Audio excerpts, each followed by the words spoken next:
Olá, caros amigos, caros telespectadores, estamos iniciando mais um programa Janela Aberta aqui pela nossa TV Nazaré, e o programa de hoje vai tratar de um tema da moda, né, que é a COP30, Igreja rumo à COP30.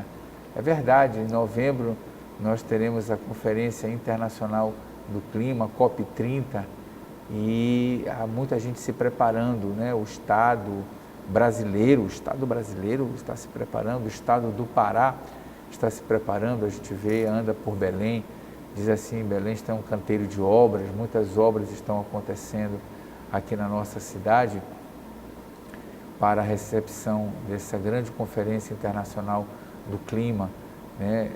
E é importante pensar sobre isso. A campanha da fraternidade fala sobre isso, fala inclusive de uma conversão ecológica que todos nós precisamos fazer. Já tivemos um programa aqui recente, né, com Dom Paulo e a irmã Regiane falando sobre a campanha da fraternidade, que tem um dos objetivos é tratar sobre a questão do clima, e hoje nós vamos falar sobre como é que a igreja está se preparando para essa questão da COP. O Vaticano também está se preocupado com todas essas discussões, e quem vai nos ajudar a refletir sobre isso é o nosso convidado especial, o professor Mário Tito, que é professor da Faculdade Católica de Belém, da Universidade Estadual e da UNAM aqui. Muito obrigado, professor Mário Tito, mais uma vez aqui no Janela Aberta. Seja bem-vindo. Agradeço, é uma oportunidade muito grande realmente de poder disseminar um pouco o conhecimento sobre o que é COP e qual a nossa participação como cristãos. Tá certo.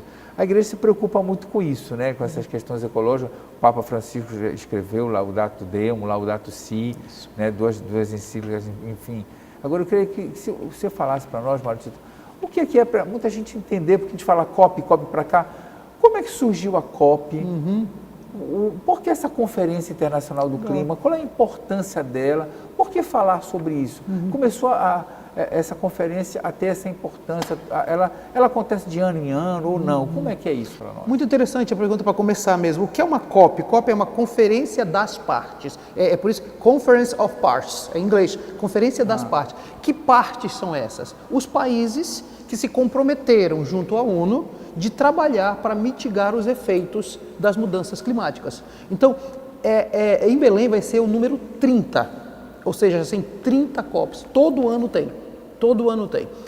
Como é que começa essa discussão, Theo? Precisamos voltar lá em 1972, na Conferência de Roma, que diz, olha, se continuar o desenvolvimento desse jeito, teremos problema com o aquecimento global, já na década de 70.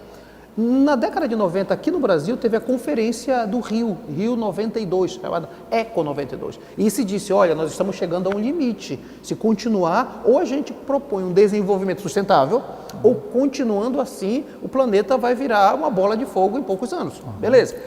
Aí se tomou a decisão, nessas conferências, de dizer, precisamos reunir todo ano para ver o que cada país pode fazer enquanto meta, e como nós vamos fazer para financiar tudo isso aí. Então, todo ano, os países se reúnem e eles traçam acordos. Um deles, o mais importante, é o Acordo de Paris, onde cada país diz, eu vou chegar nesse patamar de não desflorestar, não desmatar, controlar o combustível fóssil, fazer um desenvolvimento que respeite a natureza. Então, toda uma discussão sobre isso. Ano passado aconteceu no Azerbaijão, em Baku, e lá se chegou, precisamos de metas mais ousadas. Todos os países foram para o Azerbaijão para fazer metas mais ousadas, ou seja, eu vou diminuir o número de veículos a gasolina em tantos por cento, eu vou diminuir o desmatamento em tantos por cento. Cada um ia levar para lá as suas metas. E cada um ia dizer como é que a gente vai financiar isso. O problema é que lá no Azerbaijão as metas não chegaram a ser tão ousadas assim, e os países disseram que não podiam financiar, os países ricos.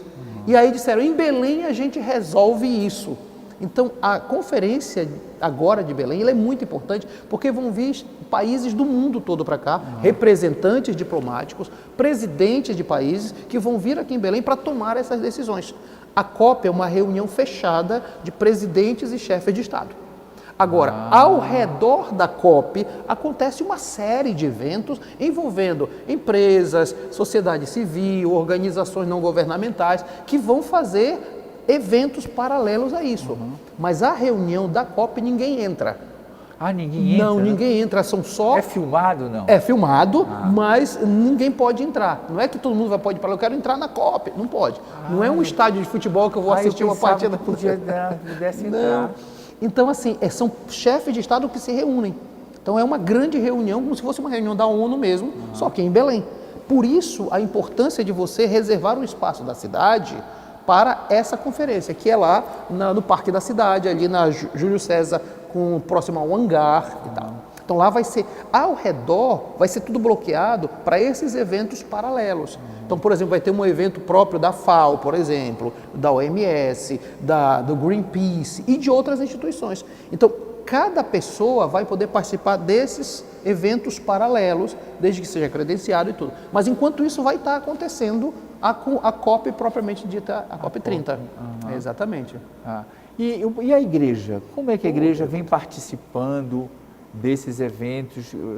Como é que a igreja discute a importância disso? Daqui a pouco a gente vai falar um pouco da campanha da fraternidade, que trouxe esse tema nesse ano, mas como é que a igreja vem se preocupando com isso? Né? Primeiro é preciso o nosso telespectador entender que a igreja, a Santa Sé, é membro da ONU. A Santa Sé é membro da ONU. Então ele tem uma cadeira na ONU. Ele é reconhecido como um país e, portanto, com todos os direitos dentro da ONU. O Papa Francisco vem repetidamente manifestando-se pela importância do cuidado com a natureza, que ele chama de casa comum. Nosso mundo é uma casa comum.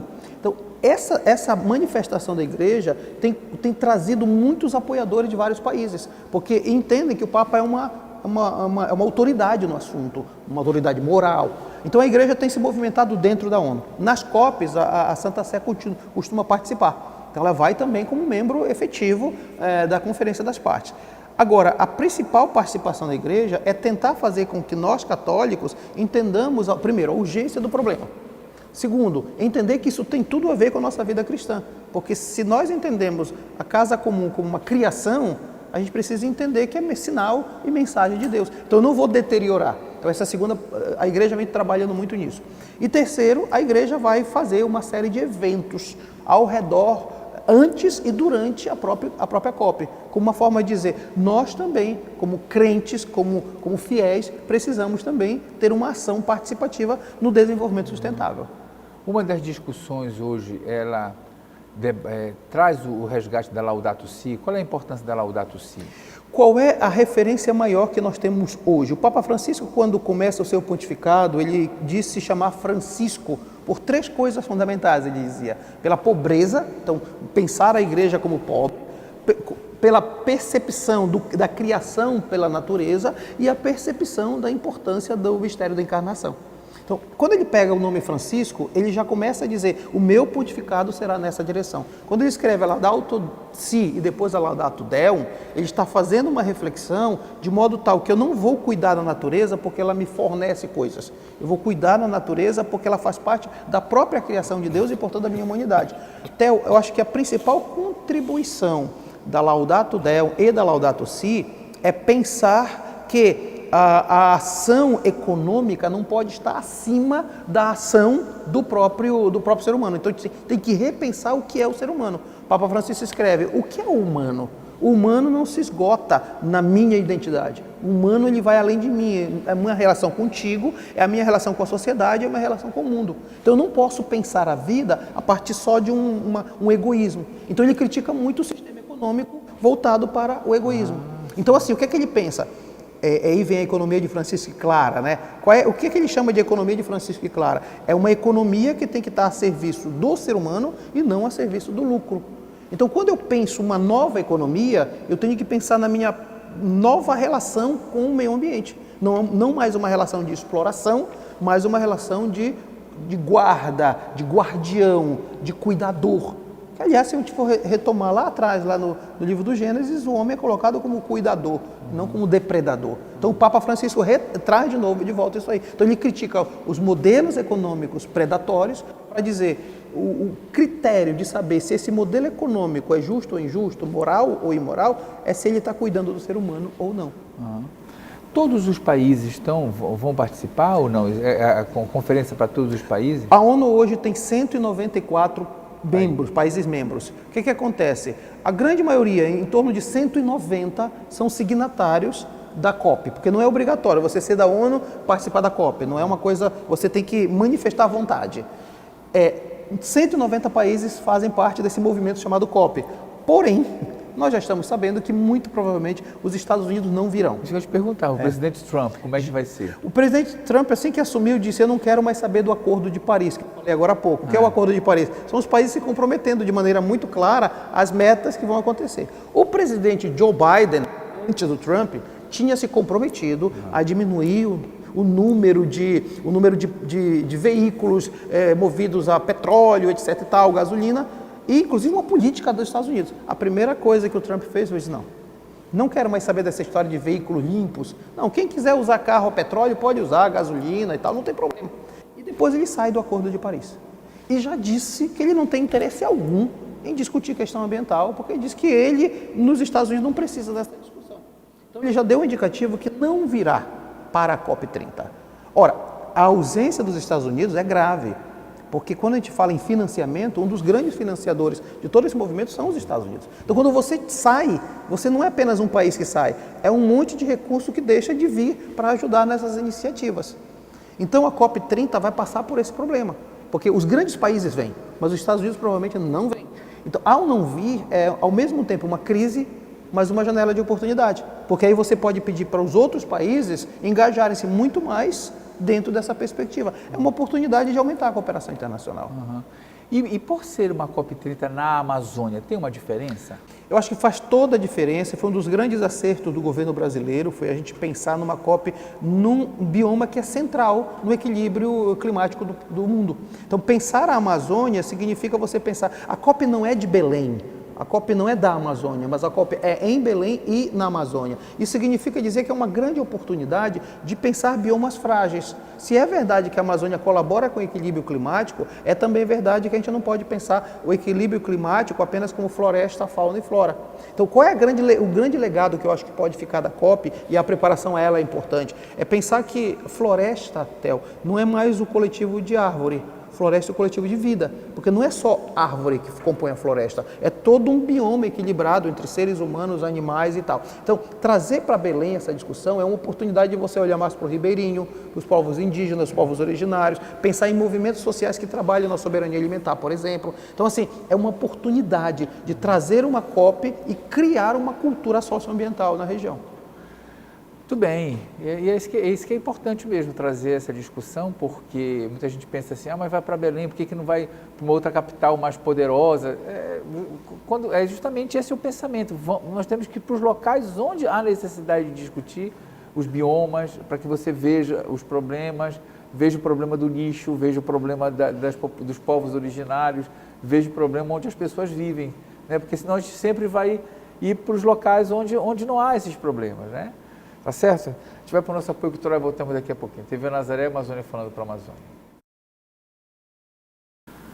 Estamos voltando com o nosso programa Janela Aberta aqui pela nossa TV Nazaré, hoje falando sobre a igreja rumo à COP30, recebendo aqui o professor Mário Tito, que é professor da Faculdade Católica de Belém, da UEPA e da UNAMA. Ele está nos ensinando um pouco sobre a importância da COP, né, dessa conferência das partes, né, das partes interessadas a discutir sobre o clima. Agora a igreja vai fazer agora em março, né, vai ter de 25 e 26 de março, vai haver um encontro chamado pré-COP.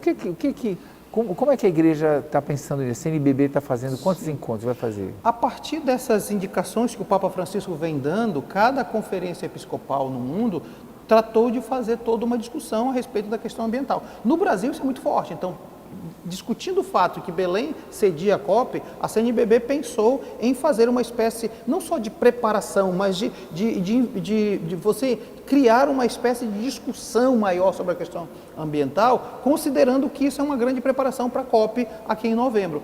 Então, a CNBB pensou em 4 grandes encontros em 4 regiões do Brasil. E uma delas é aqui na região norte. Então, pega toda a região norte, a regional norte 1 e 2, e vão se encontrar aqui em Belém para discutir não só estratégias de ação já pensando com relação à COP, mas como sensibilizar o povo de Deus a uma temática tão importante. Então eles escolheram primeiro começar aqui exatamente porque é nossa região.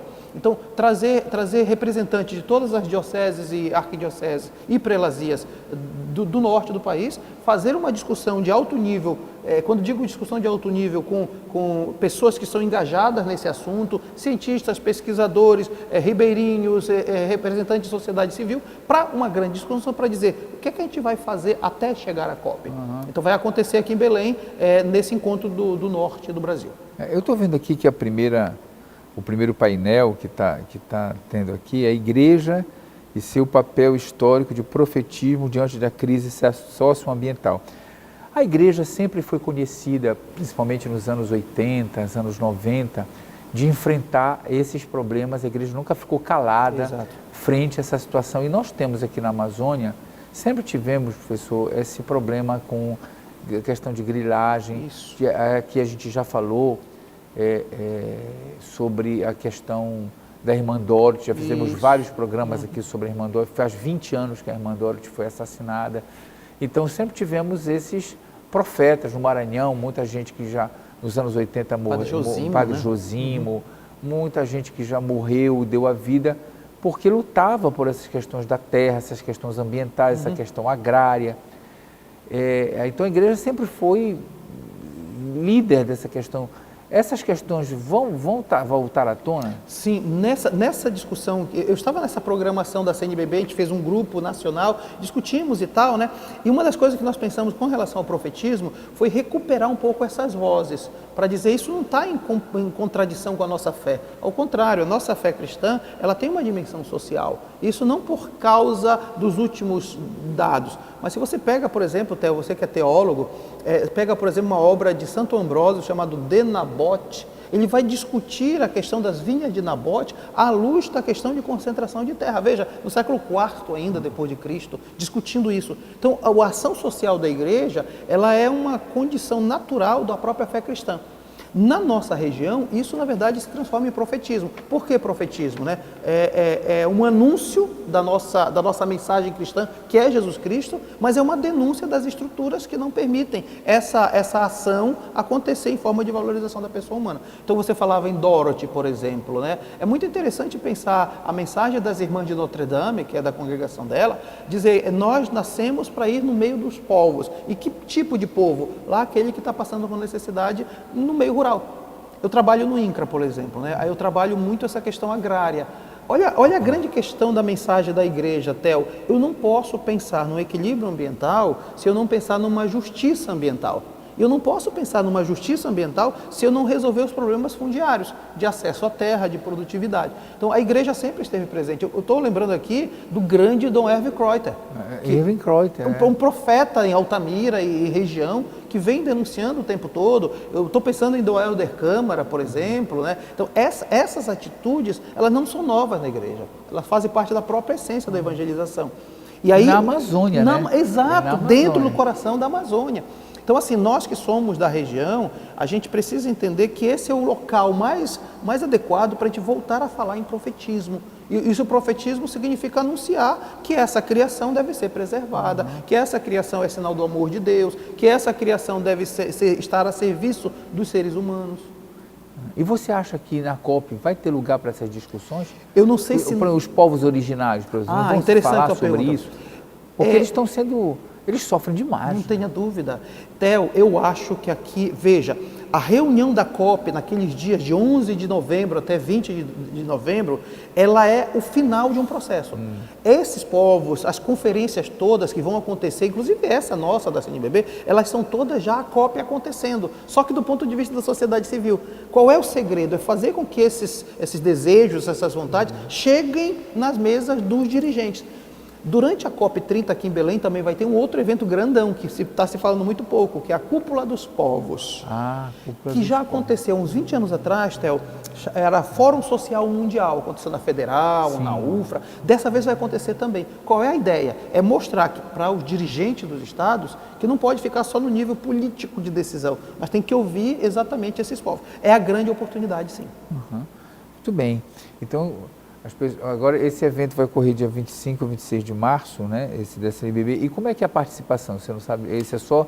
Também não é todo mundo que quer participar. Exatamente. A ideia é você chamar representantes das dioceses, arquidioceses e prelazias para estabelecer um plano de trabalho, porque cada um levaria para as suas respectivas igrejas particulares os modos de você fazer efetivamente essa discussão mais na base do processo. Essa pré-COP é uma reunião daqueles que vão poder multiplicar o processo de maneira pedagógica, didática, de maneira fácil de compreender, mas acima de tudo tendo conhecimento da situação. Porque você disse uma coisa, Theo, que eu acho fundamental. As pessoas às vezes não entendem o que é COP, não entendem o que significa essa questão ambiental. Então a ideia da pré-COP é você criar um ambiente onde todos podem entender do que se trata e fazer alguma coisa. E depois você reproduzir isso nas suas comunidades. Exatamente, né? Essa multiplicação dessa questão. De modo tal que, veja, nós vamos fazer 25 e 26. Aí tem abril, maio, junho, julho, agosto, setembro, para criar toda essa sensibilização.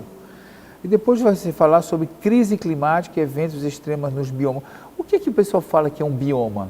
Bioma é o conjunto da fauna e da flora equilibrado socialmente que permite às pessoas viverem dessa realidade ambiental, ao mesmo tempo mantendo esse equilíbrio, esse ecossistema. Um bioma é um conjunto de vida.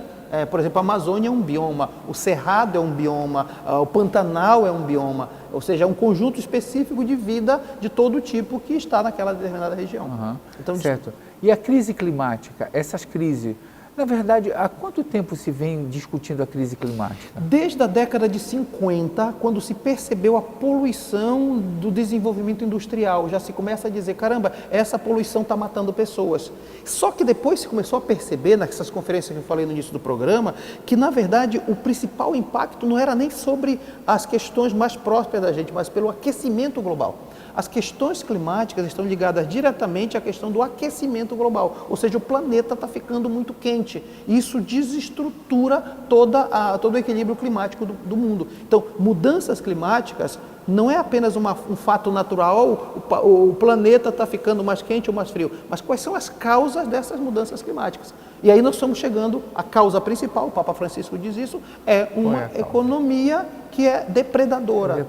Então, eu sou economista, e olha só a questão, qual é o grande dilema da economia? O dilema da economia é necessidades humanas que são ilimitadas, eu como agora, amanhã eu vou precisar comer, depois eu vou precisar comer, são ilimitadas as necessidades humanas, e os recursos para atender essas necessidades são finitos. Então, como juntar uma necessidade humana que é infinita com recursos que são finitos? Então, quando eu depredo a natureza, eu estou comendo a galinha dos ovos de ouro, porque eu acabo com aquilo que pode assumir a minha necessidade. E o Papa denuncia que o problema é que poucos podem ter acesso a esse recurso e muitos não têm esse acesso. Então, no mínimo, para criar uma justiça ambiental, onde todos possam ter acesso. Certo. Por exemplo, daqui a pouco a gente vai falar da campanha da fraternidade no terceiro bloco, que você falasse um pouco para nós da campanha, mas eu quero lhe perguntar uma coisa assim, essas campanhas educativas que a gente aprende na escola, qual é a importância disso? Fundamental, Theo. Eu acredito que as mudanças no modo de produzir, no modo de se aproximar da natureza, ela só vai acontecer se houver uma educação socioambiental. Veja, é de criança. Uma vez eu entrevistando uns alemães lá na UNAMA, eu fiz uma pergunta que foi idiota total. Seis alemães, estudantes de Freiburg, que é considerada a cidade mais respeitadora do ambiente, mais ecológica da Europa, e eu fiz a pergunta para elas, me diga uma coisa, vocês tiveram na escola alguma coisa ligada à educação ambiental? Foi na escola que vocês aprenderam? E elas me olharam e falaram assim, não, foi lá em casa. Ou seja, eu falo de escola, mas antes mesmo da escola eu tenho que pensar que a família precisa já, a partir do momento em que pensa a natureza de maneira diferente, fazer uma educação ambiental. E aí o que acontece? A gente precisa começar a pensar, e o resíduo sólido? E o lixo que a gente tem em casa? Exato, isso. A gente não precisa começar a trabalhar com associações de catadores e dizer assim, vamos fazer aqui nesse nosso bairro, nessa nossa pedaço, vocês vão passar que dia aqui? Como é que a gente divide? As associações dos catadores, Theo, dizem assim, ou eu posso dividir naquelas várias, plástico, ou casca de fruta, ou então... Eles dizem para a gente o seguinte, se der muito trabalho, sabe o que vocês fazem? Separa o que é lixo seco de lixo úmido, já nos ajuda. porque ele sabe manipular isso aí. Se cada família tiver essa divisão do seu resíduo sólido, nós já estamos contribuindo para uma cultura ambiental, porque a criança vai nascer fazendo essas separações. A escola reforça, aí você muda uma mentalidade. A cultura parte lá da relação família-escola para você poder mudar uma mentalidade. Uhum. Muito bem, então quer dizer, você que está nos acompanhando em casa, comece a mudar, tente mudar essa educação ambiental em casa, né? Quer dizer, a separação do lixo, aquele que você pode ser biodegradável, aquele que vai ser logo jogado fora, essa educação, ensinar as crianças lá dentro de casa, não é isso? Perfeito. Porque... Esse é o ponto. Theo, eu acredito muito nisso. E olha como nós da igreja podemos ajudar, né? Nossas escolas católicas criaram uma estratégia de educação ambiental. Leve sua garrafinha. Leve sua garrafinha, não use copo plástico, entendeu? Crie o seu próprio copo para não ficar usando o copo plástico e jogando no lixo. A questão das nossas paróquias, poder criar essas atitudes ecológicas, pensando na ecologia integral da campanha da fraternidade, começar a discutir a temática da exploração. Por que os nossos rios eles estão secando, ou então por que está enchente nas cidades? Então, começar a discutir isso. Eu acho que igreja, a família, escola, tem que ter uma estratégia bem concertada, bem ajustada para dar certo. Agora, essa questão ambiental, assim, ela gera guerra? Ah, boa pergunta. Mas daqui a pouco eu te falo sobre isso, tá bom? Depois no próximo bloco a gente vai falar sobre essas questões ambientais no mundo. O mundo vive... O Papa Francisco está tão preocupado com as guerras que estão acontecendo no mundo, mas a gente fala daqui a pouquinho sobre isso. TV Nazaré, Amazônia falando para a Amazônia. Estamos voltando com o nosso programa Janela Aberta aqui pela nossa TV Nazaré, hoje falando acerca da igreja rumo à COP30, nosso COP30 que vai se realizar em Belém. Está todo mundo, muita gente perguntando, né, como vai ser essa COP, a cidade está se preparando, né, não só do ponto de vista estrutural, que obviamente vai receber, mas muita gente feliz por receber essa conferência. As escolas estão se preparando, é interessante ver que as escolas estão se preparando, as discussões, os trabalhos. Você está vendo isso, professor? Sim, estou vendo isso e eu gostei porque no âmbito do governo do Estado existe uma disciplina nova agora, chamada Educação Ambiental. Então, as escolas públicas estaduais todas têm essa disciplina. E nas escolas particulares passa a ser uma necessidade, porque é uma discussão que, seja vai cair no Enem, tipo assim, mas é porque se cria uma necessidade de discutir isso transversalmente, Theo. É biologia, é a questão de geografia, pensar a partir da filosofia, ensino religioso. Então, dá para fazer e já estão fazendo muita coisa. Porque, por exemplo, a gente vê, daqui a pouco a gente vai falar da guerra, mas certo. Eu quero saber a história, porque, por exemplo, a gente pensa que essa questão ambiental não interfere. A gente viu, por exemplo, nas queimadas, no Mato Grosso, sim, no Pantanal, até mesmo aqui que chegou em Santarém no passado, como isso interfere na biologia. As espécies animais começaram a migrar, saíram do seu habitat, né? Os animais morreram. Isso interfere na biologia, na fauna, na flora, não é isso? Isso que nós chamamos de ecossistema, ele precisa estar equilibrado. Quando você faz uma ação de destruição, não é apenas derrubar uma árvore, você mexe com esse equilíbrio, sabe? Aqui em Belém mesmo, quando você abre uma rua, no meio de uma mata, você vai ver aqueles animais que dali viveram, eles têm que correr para algum lugar. Então você vai ter um número maior de grilo, de carapanã, ou seja, você vai começar a mexer nesse ecossistema. E uma coisa interessante que tu falas, Theo, é essa perspectiva de quando eu crio uma estratégia de mexer por conta do meu benefício, eu estou esquecendo que outros povos, outras pessoas vivem daquilo. Então, a gente vai criar uma hidrelétrica no Pará, por exemplo. Só que para criar uma hidrelétrica, eu tenho que desviar um determinado rio.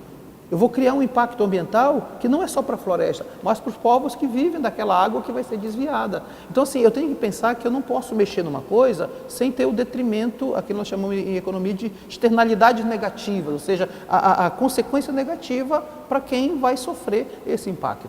Por isso que fala que tem que ter um estudo do impacto ambiental. Exatamente. A legislação pede. Peraí, você vai fazer o quê? Vai construir um prédio? Você vai construir alguma coisa? Qual é o impacto ambiental que vai ter? É por isso que eu tenho muito receio, já abrindo aqui uma discussão, que as nossas ilhas todas aqui ao redor de Belém, elas vão sofrer impacto ambiental muito forte com aumento do turismo, com aumento de restaurantes e tal, que é muito bom porque você recebe as pessoas, mas precisa fazer um estudo de impacto ambiental para saber e esses resíduos sólidos que esses turistas e restaurantes estão produzindo.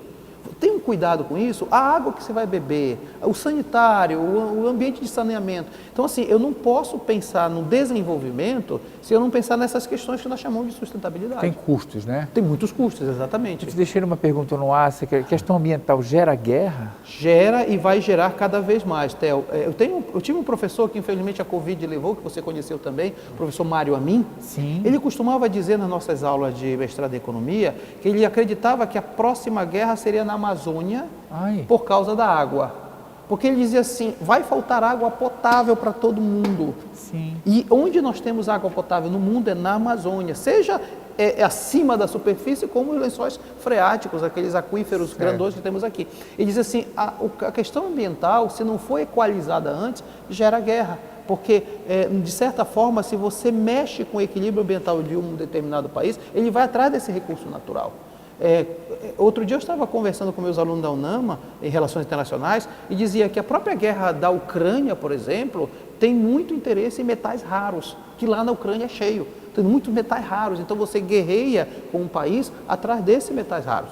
Então, assim, Oriente Médio, petróleo, por exemplo, a questão da África com toda a sua riqueza de diamantes e todo o aspecto que você, em nome dessa busca de riqueza, você passa por cima da questão ambiental. E os povos que vivem delas nem têm ideia da riqueza que está por trás disso. Muito bem.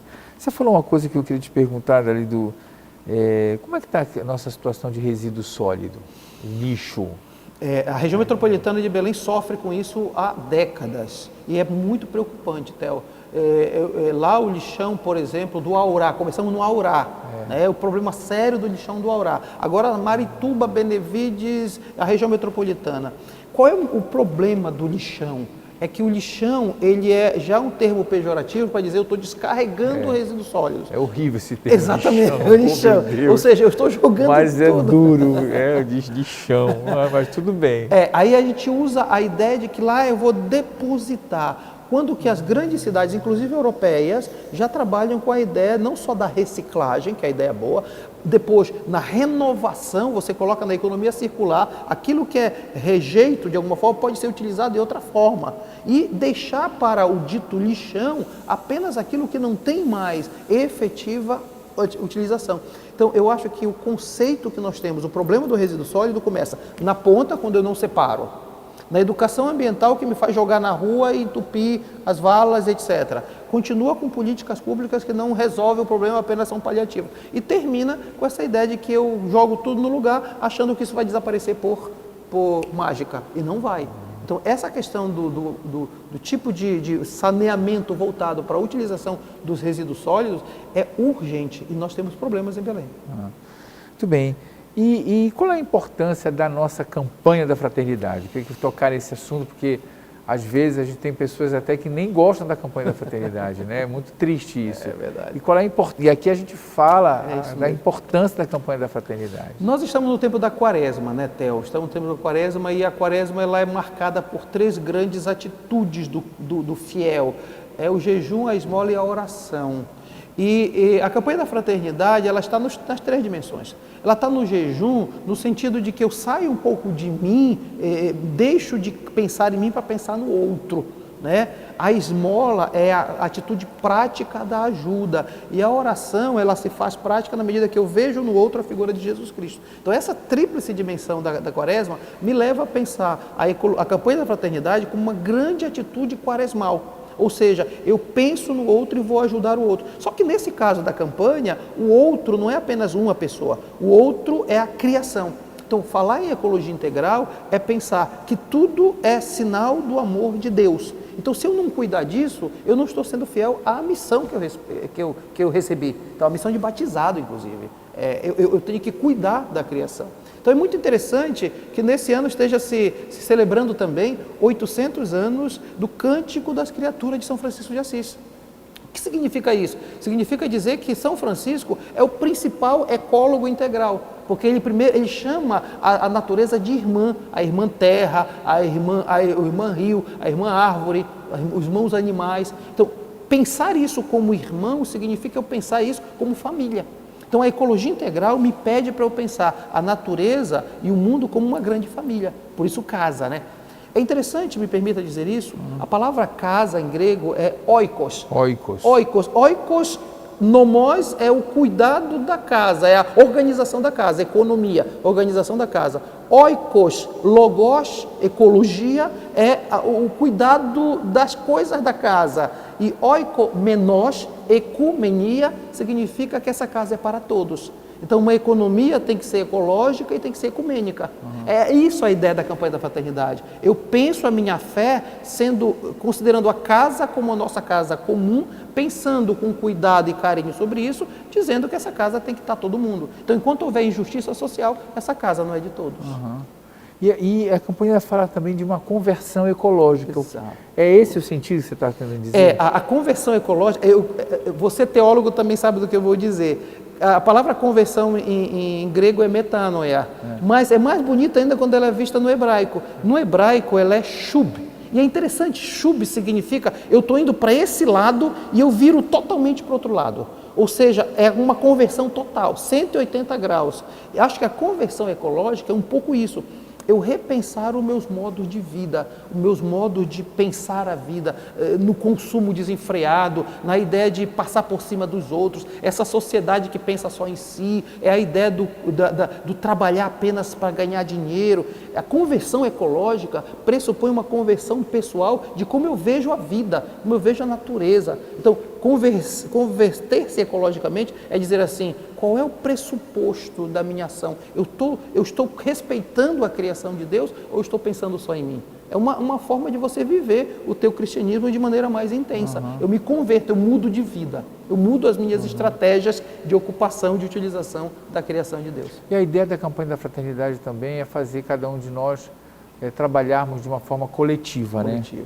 E o coletivo, ele é fundamental. A igreja pensa já desde 62, 63, essa ideia. Então, é por isso que nas missas a gente coloca os cantos, a gente devemos cantar nas missas. Está preparado já para os cantos da campanha da Sim, já estamos, com certeza. Estamos começando a ensaiar com os meus meninos. A ideia da campanha que a fraternidade traz é essa também de fazer quaresma, trabalhar na quaresma, trabalhar na via sacra. Vocês estão fazendo a via sacra? Sim, já começando, inclusive uma via sacra ecológica. Pensar nos sofrimentos da criação de Deus diante dessa lógica do mercado. Então, pensar na via sacra na natureza. Quantas pessoas morrem, São Salomão em Dorothy, mas quantos indígenas, quantos ribeirinhos morrem, vivem uma via sacra existencial. E pensar a via sacra, Jesus se encontra nesse. Eu estou pensando aqui, né? Mateus 25, 31 e seguintes, é o juízo final, né? Eu tive fome, eu tive sede, eu fui preso, eu era ribeirinho, eu não tinha dinheiro e tu vieste me ajudar. E toda vez que tu fizeste para dessas pessoas, tu fizeste para mim. Então eu acho que a ideia da quaresma é encontrar Jesus nesses que sofrem, se converter. Por que você acha que às vezes é tão difícil a gente pensar num tema coletivo? Mário, às vezes é mais fácil a gente pensar num tema mais privado, né? Na nossa religião, né?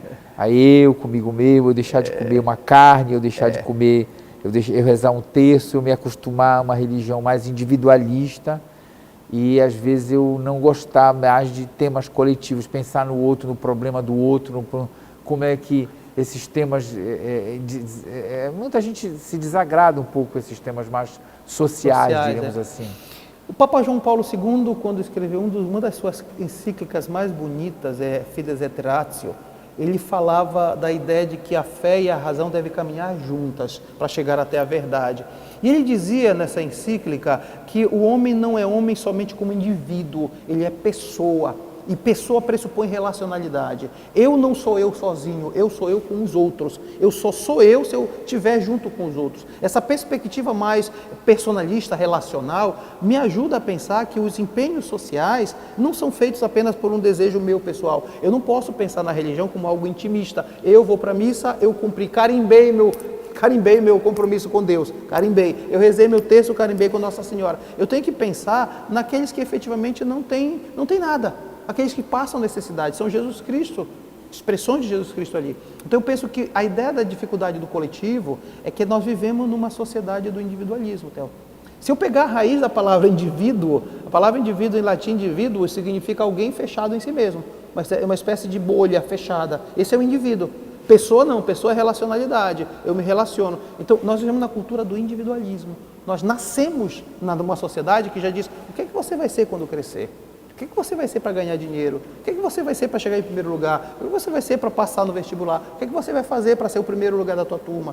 Então, essa ideia individualista está impregnada na nossa cultura contemporânea. E nós, cristãos, precisamos pensar na ideia do coletivo. Afinal de contas, Deus é trindade, Deus é um em três. Deus quis criar o homem à sua imagem e semelhança. Jesus Cristo quis fazer a sua igreja com 12. Jesus Cristo caminhava com 72. Então, assim, é o grupo, é a ideia do coletivo. Eu acho que a gente precisa voltar um pouco a essa lição. Muito bem, quero agradecer aqui ao professor Mário Tito, que veio nos ajudar a refletir sobre a Igreja Rumo à COP30. Espero, desejo sucesso lá ao evento lá na CNBB, né? Que a programação dessas pré-COPs que dê sucesso. Parabéns ao seu trabalho, tá bom, professor? Espero que recebê-lo aqui outras vezes, tá bom? 30 segundos para suas considerações finais. Vida longa para o Janela Aberta. Nós somos chamados a apoiar os veículos da Fundação Nazaré de Comunicação, porque por aqui você com certeza vai encontrar espaço para aprofundar a sua fé e o seu compromisso social. Muito obrigado, Theo. Certo, mais uma vez sucesso no seu trabalho e a você que nos acompanhou no programa de hoje, muito obrigado. Até a próxima semana e mais um inédito Janela Aberta. Até lá, tchau, tchau.